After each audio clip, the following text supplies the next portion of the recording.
Tuan-tuan, Saya sangat setuju dengan Zamir Ibrahim. Tengok ni. Ni, Mana nampak besi ni? nampak ni? Ini kategori dia nak bagi mampuh orang. Ni nak bagi mampuh orang ni. Tepi jalan.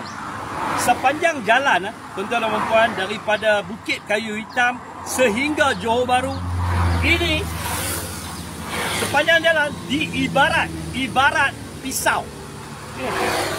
Untuk itu saya mohon pada kerajaan Malaysia sekarang ni, Menteri Pengangkutan, tolong fikir tengok jalan terbaik ni. Kita ganti bang.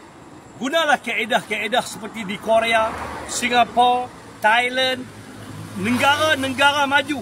Negara Malaysia ni menuju ke arah negara maju. Ini kalau boleh kita jangan pakai lah. Ni, tuan-tuan tengok ni. Ni kalau saya kena sikit pun dah luka dah. Tambah kalau kita memandu dalam keadaan kelajuan 90 ataupun 100. Macam mana ni? Jadi untuk itu, kita jangan tunggu bagi mati, meninggal dunia. Ribuan lagi baru kita fikir nak buat. Dalam masa terdekat ni tolong fikir tengok. Pihak JKR, pihak kementerian. Tolong fikir jalan terbaik untuk kita elak benda ini berlaku lagi.